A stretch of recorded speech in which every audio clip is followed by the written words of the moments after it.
Welcome. My name is Gilad Berenstein, and thank you for joining us for another episode of the AI and Faith podcast. On this podcast, we bring together experts from our community and thought leaders from around the world so that together we can learn the key lessons required to build the world where AI benefits humanity and all of us individually.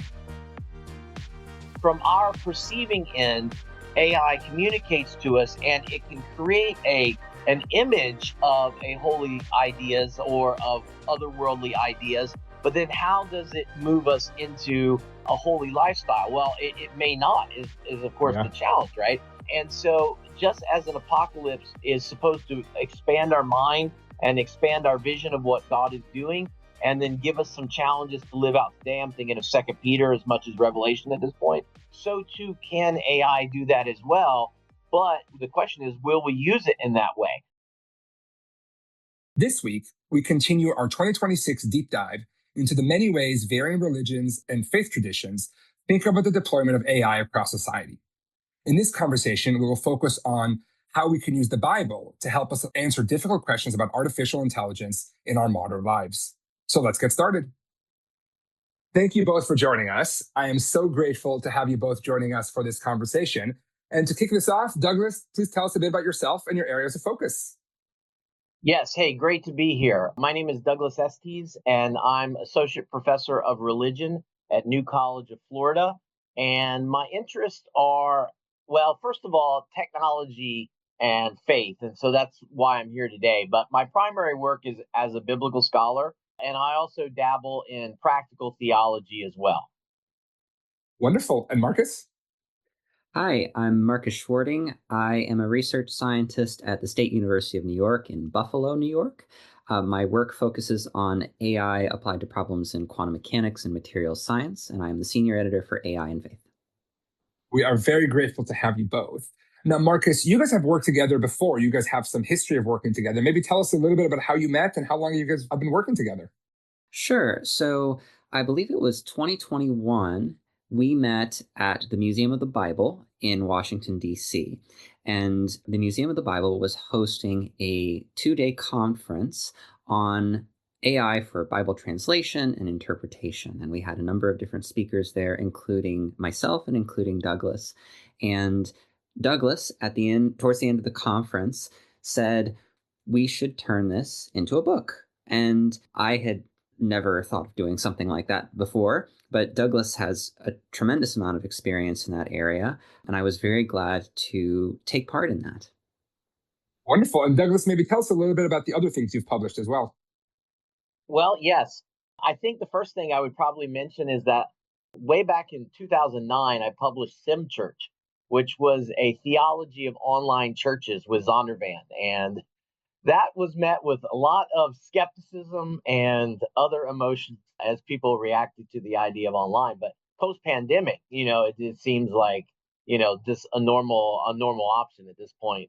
And I've also done some other books on technology, such as Braving the Future, where I look at what Christian faith looks like in the midst of a rapidly changing world on technology. But then, as I mentioned, I'm primarily a biblical scholar, so I've written a number of books on John, the Gospel of John. I do a lot with Greek linguistics, specifically sociolinguistics and interrogatives. I edited The Tree of Life, which was a scholarly compilation looking at the concept of the tree of life throughout biblical literature. So I've written quite a few papers on paradoxes, ancient paradoxical thought. Yeah, absolutely. And really the breadth and depth of your work has been really inspirational to us. And of course, our audience is well familiar with Marcus because of his role as an editor for AI and Faith. Now, before we jump into the meat of the conversation, I do have one more question for you, Douglas. And that's about the difference between theologians and biblical scholars. And maybe you can spend a second just telling us what the difference actually is. And what does that practically mean? How would these different traditions tackle problems differently? So the issue of the difference between theologians and biblical scholars came up in our pre-conversation, and there was some serious but also some fun, conversational points. So first of all, I think I'll just say that in general, we can lump them together. Like from an academic perspective, we don't really distinguish them. But there are also, in a very practical way in the academic world, distinctions between biblical scholars and theologians. And I'm quick, and this is why it came up in our conversation, is that when somebody mentions theology, I'm quick to say, well, I'm a biblical scholar, right? As if to divorce myself Yeah, from certain perspectives. But especially when it comes to like AI, I'll just give you my rough answer. But theologians are those that, even though they are connected to the biblical text, they're really thinking about how ideas and concepts that originate in Scripture, how they can work together in our world today. Whereas as a biblical scholar, I am first and foremost trying to be in the world of the text itself. So I want to know what the text says, means, how it thinks, breathes, lives, understands it in a great depth, and only then do I want to bring what I know to the surface and apply as if the modern issues that we deal with are still within the realm of biblical ideas. And so this is the reason why the conclusions that I'll draw about AI might be radically different than a lot of theologians, even in my own tradition. absolutely. And this was just the perfect transition into really the meat of the conversation I'm hoping to have today. And I want to start by asking kind of the blatant question straight on, which is, I've read the Bible. It doesn't say anything about artificial intelligence in there. So starting with you, Douglas, why is the Bible even a place we should consider getting wisdom for this AI era? Well, let me start with a counter, which is simply that as a Christian myself, we cannot not use the Bible. It has to be the starting point for any discussion about anything, really, even if it doesn't seem to be totally applicable. It still has to inform us as a starting point. Okay. And then we have the advantage of being able to appeal to church fathers, to modern theology, medieval theologians. I mean, there's just so much out there within the Christian tradition that we can utilize, and we should. But I would say that AI really is like any other technology that was present in ancient society, but the Bible doesn't go into a lot of detail about. So it doesn't spend a lot of time talking about war chariots, when to use war chariots, when to not use war chariots, what's the ethics of war chariots. And we can even bring this to today where we have questions. Say, for example, let's again leave AI out of this just for a second, but we have questions about nuclear weapons. Well, there are some analogous thought between nuclear weapons and war chariots. And so this is kind of the way that we can approach the text. Absolutely. And Marcus, how do you think about that question?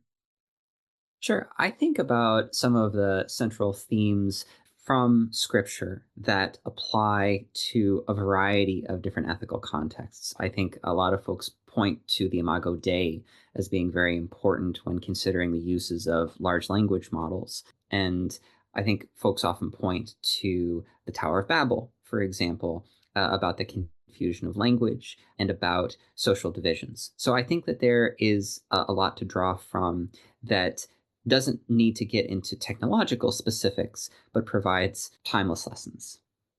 Yeah, absolutely. And when you guys think about the Bible, are there specific books, sections, elements of it that you think are most relevant to those of us tackling these kind of modern questions? And what are a few of them? And Douglas, will have you start us off again. So let me push back against that question a little bit. I mean, it's Please. a great question. It's very germane, to the discussion. But I want to take a step back first. And the book that just came out, I edited it. Marcus was a great contributor in the book and very helpful for that book to come out. It's a artificial intelligence for Bible translation and interpretation with T&D Clark. And in that, I wrote an essay about called AI in the Bible, a way forward, right? And so it raised this question of how do we begin to understand AI in the Bible? And I'll just make it real simple. What I tried to do is I tried to take some of the work of Richard Hayes and Reuben Zimmerman to create a theory of interpretation for AI, which comes by being immersed in scripture, which allows us to perceive the implicit ethics as part of the symbolic world of the Bible. Now, what that means in simple language is that the biblical narratives and biblical instruction, they create in the reader an awareness of how to live as we live in those texts in our lives. And so, based upon that, I would argue that actually all of the Bible is important and critical in order to understand how we use and what our ethics of AI will be. So I would resist picking one or two passages. And I know that people do. People want to jump right to Revelation, or they want to jump right to the Imago Dei or Tower of Babel and these kind of, right? But I want to resist that as a starting point. Yeah, absolutely. And the thing that you said that resonates most with me from the Jewish tradition is the concept of Shabbat, the concept of the Sabbath, which has nothing to do with artificial intelligence. And I could even argue that there are maybe use cases of AI that allow you to observe Shabbat even more deeply and more meaningfully. But the idea that we humans require a time of ordinary and a time of special or holiness is a concept I think is very important for us to bring into this AI future, even though, like you said, it says nothing specifically about AI within the concept of Shabbat. Now, Marcus, what do you have to add to this whole concept? Yeah, I was thinking that rather than providing what we might sort of port from biblical society to modern society as a legal framework, we draw from virtue. And biblical instruction gives us a strong plate for virtue ethics that we ought to be applying throughout history. And that's one of the aspects that really makes biblical wisdom timeless. Yeah, absolutely. Douglas? I was just going to add, actually, I think Shabbat is a great example of the way that we do this type of interpretation for AI. We know from the rabbinic period that people had lots of questions about how do we live out scripture. Yeah, And they debated it, they discussed it and to try to get to the right answer. And this is an opportunity for us as believers to be able to look at something like AI, but then go back to scripture, wrestle with it in the same way, and then bring it forward to us today. So, I mean, like myself, I think Shabbat would be is a great example of something where we then learn how to do that, how to practice that, how to live that, and then AI fits into that rather than the other way around. absolutely. That's a vision that for me is very exciting to think about how we can use these technologies not to remove us from our tradition, but to actually live our tradition even further, even more so. Now, before we jump into the real meat of it, what specifically we can learn from the Bible about I want to ask the opposite question. How should people of faith not use the Bible to make these important decisions and distinctions? What are some mistakes or follies that people run into? Marcus, you want to start us off? I am really wary of situations where folks are cultivating something like a relationship with a large language model, for example, and are using it for, say, spiritual confession or spiritual growth or spiritual relationship. I think that this is true across many of the world's religions, but for Christianity, there is such a strong communal aspect. We see that both in the book of Acts and in the epistles. We see that in the Old Testament. And we see that throughout church history, that although there is a great deal to be learned from introspection and individualism, our faith is practiced communally. We are a church body. And the body ought not be separated. I believe Galatians makes that quite clear. And so I'm concerned that Christians may defer to using a large language model over, say, a trusted mentor or building relationships with fellow churchgoers. That's one thing I tend to look out for. Yeah, absolutely. There's this Jewish, I think more of an Orthodox concept of chavruta, a study partner, and there's been a lot of debate on can AI act as chavruta. And I'm pretty sure, I'm not speaking on behalf of anyone, but I'm pretty sure most Jews would say no. The AI cannot. Mhm. Maybe it can help the study session, but it cannot replace your human study partner and mate with that. And Douglas, before we jump into really the learnings from the Bible, any other kind of lessons for people of faith how to maybe not use the Bible to interpret AI? Yeah, two things. The first thing is I want to just tag on to what Marcus said, which is great. The idea of being having community, and also as what you were saying about human in the loop aspect of trying to use AI to further our growth. But one thing we should definitely avoid doing is we have to avoid using AI to help us understand the Bible on using AI. Otherwise, we will create a circular reductionism at some point, Yeah. and it will shortcut the process for us. So we don't want to do that. And then the second thing is, though, in a more general way, this is going to just continue to be a challenge for us because but it's always been a challenge. There's always been the Scylla and Charybdis, right, of either a very over literalized interpretation of the Bible or a sort of broad allegorical approach to biblical text. And these two have always been sort of at the extreme end. We've got to find a way to be able to have good, solid biblical interpretation in such a way that it enables us to grow ourselves and also to grow our faith communities through the use of AI. Yeah, just briefly, I would build on that as well. About a year ago, I was asked to write for the Lausanne Light, which is the quarterly report from the Lausanne Convention about AI for different biblical study type tools. And a couple of things that I sort of wanted to foreground was the importance of the hermeneutic spiral in thinking through scripture. So I think that's an idea that a lot of folks attribute originally to Augustine, but maybe more modern folks might attribute to someone like Gadamer, where you are sort of iteratively spiraling inwards towards better and better understanding of a text. And I would not want to put an AI in a position that it is sort of short circuiting that process and just sort of driving someone to a terminus that may not actually be a terminus. Yeah. And then also, I think there is a sense in which AI developers might pitch a product saying, if it is better than the average individual at X, then everybody should be using it. I think this is a pretty common argument with autonomous vehicles. And maybe that argument has a place in some circles.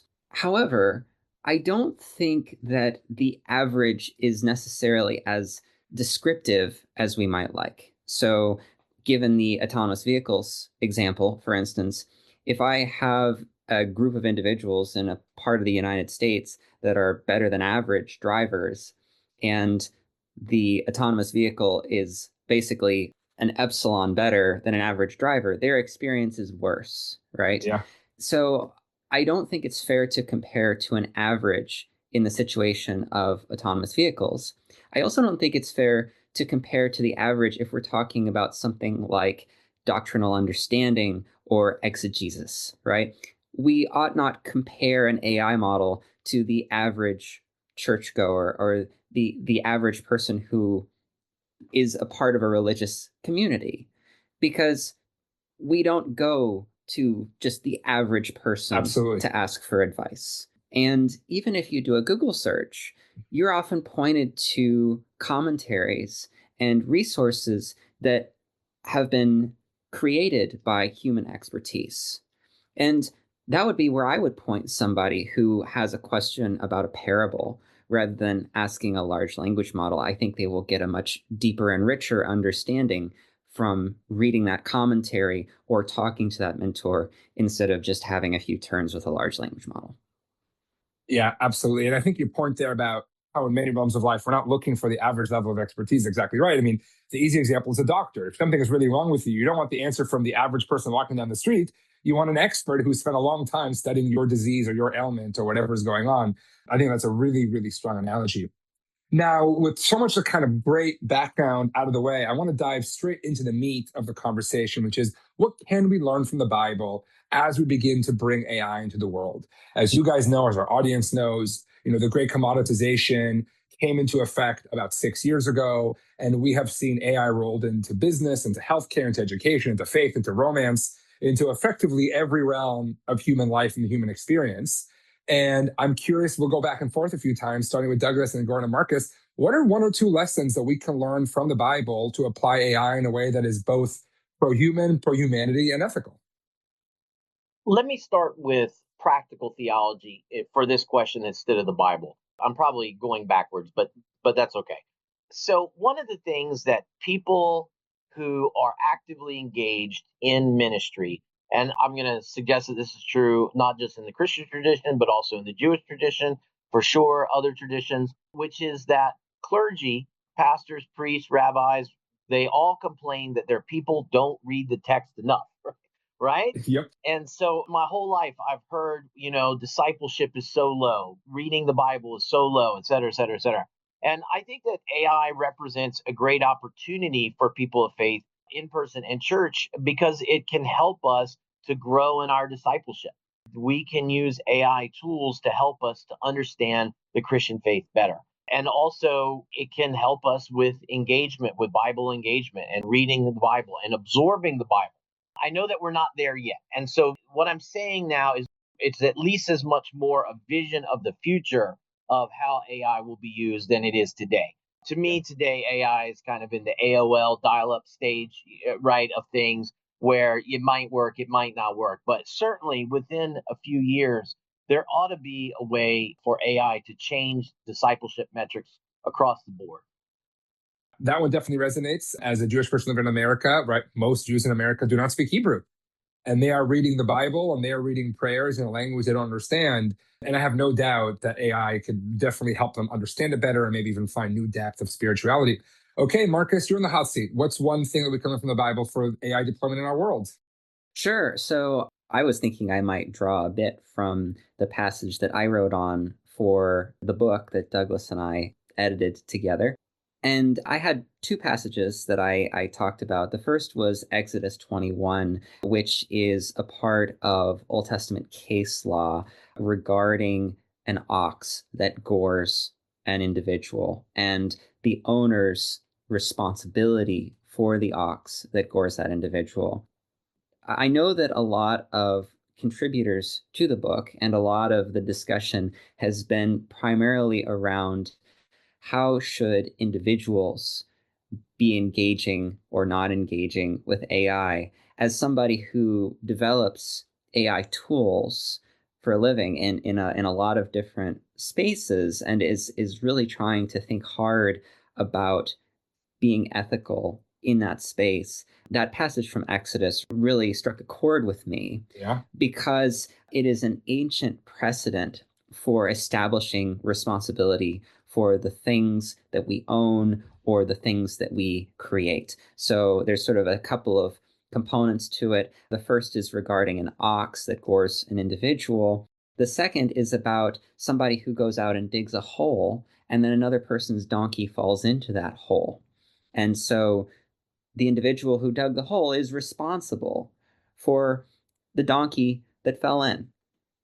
To me, that is a situation that can be applied to developers who are Yeah. releasing tools without doing due diligence.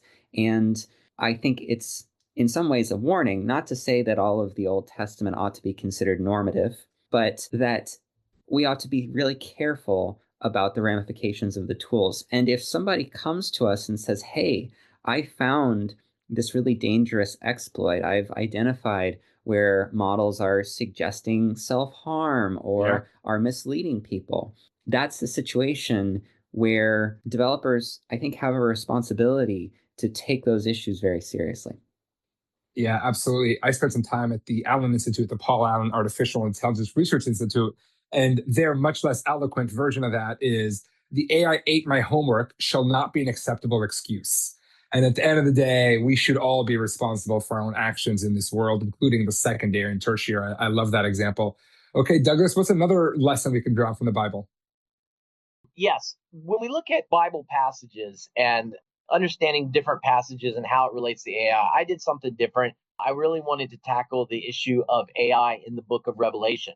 It's one of those things where if you haven't read Revelation, people think, oh, yeah, surely AI is in there, right? As part of the mark of the beast.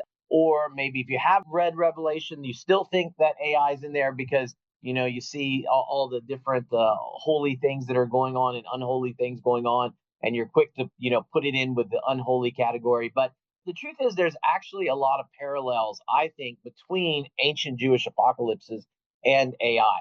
Like one of the parallels is that it is ancient apocalypse is a text that we use to envision holy things so that it can challenge us to have holy living. And in a similar way, AI is also a text because it communicates to us. So Like nuclear weapons, shovels, COVID vaccine, these things don't communicate to us. Yeah. But from our perceiving end, AI communicates to us and it can create an image of a holy ideas or of otherworldly ideas. But then how does it move us into a holy lifestyle? Well, it may not, is of course Yeah. the challenge, right?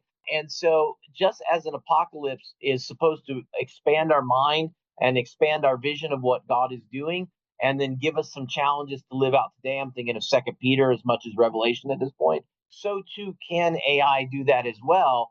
But the question is, will we use it in that way? And that's where it really comes into the ethics and use of AI. AI is a beautiful invention, but we've got to use it wisely and we've got to use it well to really make a difference in our world. Yeah, absolutely. Absolutely. And then, Marcus, maybe one more shot at this or one more opportunity to tell us another thing that we should be thinking about from the Bible as we apply AI in our world. The second contribution that I had for the book was a way that I think maybe the Bible is perhaps being misapplied to the AI use Yeah. case. And it is the parable of the master who gives talents to his three servants. And to one he gives five, another three, and another one. And the individuals with five and three go out and double their money. Not quite sure how they did that. Jesus does not elaborate on what mechanisms they use, but the third servant with one talent buries it and then digs it up when the master returns. And I have heard on several occasions people say that, well, if you're a church community and you're not leveraging this technology or these tools, or you're not using the data of your congregation to sort of help their spiritual growth, you are sort of looking a gift horse in the mouth, or you are the servant that is burying the one talent. Yeah. And for a number of reasons, I don't think that is a situation where that parable ought to be readily applied. Individuals' data is not fungible in the same way that currency is. And it's not something that perhaps ought to be bought or sold for the purpose of a startup, right? Like there are instances where we need to be really careful about how either over enthusiasm about AI or a despondency around AI guides laypersons and lay leaders' decision making around these tools. That was another incredible example. Now, before we run out of time, is there one or two more things that either of you want to share, either from the book or from the Bible itself, that we should be considering as we deploy AI around the world? Well, so there's a lot of great pieces in our book that collates 40 different passages of scripture with individual reactions to it. One of my favorites from somebody I deeply respect is John Dyer out of Dallas Theological Seminary. And he drew from the book of Deuteronomy, again, from more of a legal framework that's being set up about instructions regarding when you build a house, you ought to place a parapet on top of that house. So we are recognizing that structures are being built, right? That is a part of civilization and a part of development, right? But that development comes with risks. And we know that folks in those cultures often slept on the roof because it was cooler. So setting up a guardrail, a parapet around the top of those buildings was just something that wasn't just encouraged, but it was strong enough to be actually incorporated into a legal framework. And I think that that's a great lesson for us as folks are developing these tools, as they're deploying these tools, or even as they are considering when and how to grant epistemic authority to these tools, is you can use them, right? We have the house, but you need to have a parapet. You need to have guardrails. You can explore up on top of the roof, but if you go beyond that, you will get hurt. So set up a boundary for yourself. I love that. That definitely reminds me of, my favorite one from the Jewish tradition, which is, of course, pikuach nefesh, or preservation of the soul and the life. And the idea that we certainly want to make sure that we create an AI into the world that understands that human life is special and unique, and that there's something that is really important in preserving and protecting the human life. And if we could train an AI to do that, that certainly seems like an AI that can uplift and benefit all of us. Now, before we run out of time, I do want to switch perspective just slightly and ask you about your own personal use of artificial intelligence, and maybe even give you one more opportunity to talk about any sort of biblical lessons that apply in this world. And our audience will know that we've done this a lot throughout 2026, asking people of different faith backgrounds and traditions about their own experience so we can learn from one another and about the best ways to use AI to further our own belief and our own faith practices. So, Douglas, I'll ask you first, have you used artificial intelligence in your own personal religious observance? And if so, how? I have primarily used AI in my professional reading of the text, less so in my own personal reading of the text or my personal spiritual life. And I think that that's partly just me because I gravitate towards the using the tools that feel academic for academic things. I stand by what I said that, we're kind of in the AOL dial-up stage of things. So as a scholar, there's a lot of confabulations and hallucinations that fortunately are out there when you engage AI on a scholarly level. But at the same time, it's still a very useful tool, and it just keeps getting better and better and more accurate. Absolutely. And Marcus, have you used it in your own personal observance? No, I can't say I've really used it in my own personal observance. And I don't think that I am categorically against it, but I just feel like I ought to be very cautious. And I haven't found a situation where I felt that it was necessary for my own Yeah, spiritual observance. absolutely. And then my second question, starting with Douglas again, is what's a lesson that the AI community, those of us building AI in the world, can learn from your faith? Obviously, we spent much of our conversation today speaking about that. But is there one practical thing for those of us actually deploying AI that we can learn from Christianity? I have a general principle, which is as a biblical scholar, you have to be concerned about the details. And I think that I don't have an objection to the technocrat and move fast and break things in general, I suppose. But at the same time, we've got to get the details right. And this is really important when it comes to matters of faith, because if people are using AI and they're coming to bad or problematic conclusions about faith, or it's damaging their faith or damaging their practice, then these are details that we've got to get right. Absolutely. And Marcus? I think there's a bit of a joke going around right now that, well, the LLM isn't very good at the thing I'm an expert in, but thank goodness it's an expert at everything I have no expertise in. And I've seen that happen several times where someone will tell me, like, oh, well, it's at peak performance when it's writing this kind of code, but it's only at an undergrad level when it's doing theoretical physics. And oh, by the way, I'm a theoretical physicist.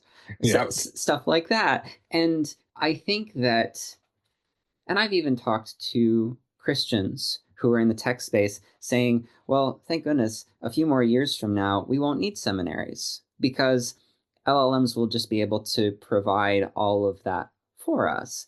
And I think it's a bit of that conceit of like, well, there's actually quite a bit of depth here.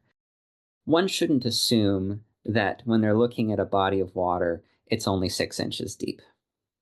And I think that that's an easy temptation when you are using AI quite frequently and it is generally doing an okay job for the things you're asking it to do. And so for Christian developers who are building these AI tools thinking that it will be great as a spiritual advisor or a therapist or a pastor or an apologist, right? Unless you actually have really deep expertise in that field, perhaps don't think too highly of the answers you're seeing if it's just like, oh, well, that seems all right. Because the cracks are apparent to experts in the field. And I love what you said there, just because when you see a body of water, don't assume it's 6 inches deep is really good, because AI is so good at kind of peanut buttering over everything and make everything seem kind of simple and direct, when of course we know the most important questions are usually anything but. Now, I'm so grateful to both of you for joining us. I'm so grateful to both of you for being a part of our community and helping us bring AI into the world in a way that is safe and responsible for all of us individually, and of course for humanity as large. Now, before I let you go, we do have a lightning round, 2 questions, 15 seconds apiece, and Mark is going to kick us off. So your first question is, what's one thing you've been reading for fun? So right now I am reading an absolutely excellent book. It might be in my top 3 of all time. It's called The Feast by Margaret Kennedy, not sponsored because it's written in like the 1930s, or sorry, 1950s. And it is excellent. It is about a seaside hotel in Cornwall, and you have a number of characters, but 7 of those characters each represent one of the 7 deadly sins. It is Cool. very good, very well written. Awesome. And Douglas? I am not proud to say that I'm reading nothing because I'm writing nonstop. So I can tell you what I'm writing that's interesting, but I can't tell you what I'm reading that's interesting.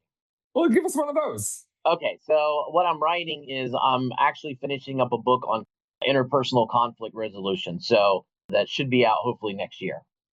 Wonderful. And you're going to start us off, Douglas, on this last one. What is one fun thing you have planned for the summer? Well, I just got back from Hawaii and Alaska. So I think those both count as fun things. Went with my family on vacation. So, yes, that was the fun thing that we did. But unfortunately, it's over. I'm back to work now, back to not reading, but writing. Absolutely. And Marcus? So, in about a month, my wife and I are meeting her parents for a few days in the Lake District, and then we are all headed back to where I am currently, which is in St. Andrews, Scotland, to spend a few days just seeing the sights, walking along the coast. It's going to be a lovely time. Absolutely. Well, thank you both for joining us, and thank you for the work you do in the world. And of course, thank you to all of you in the AI and Faith community for joining us for another episode of the AI and Faith podcast. We'll see you next time. Thank you for listening to our podcast. Stay tuned to listen to more conversations and interviews with experts from around the world. In the meantime, follow and rate our podcast on your favorite podcast platform and share it with your friends. Don't forget to follow us on social media. We are on LinkedIn, X, and Blue Sky. Thank you for joining us.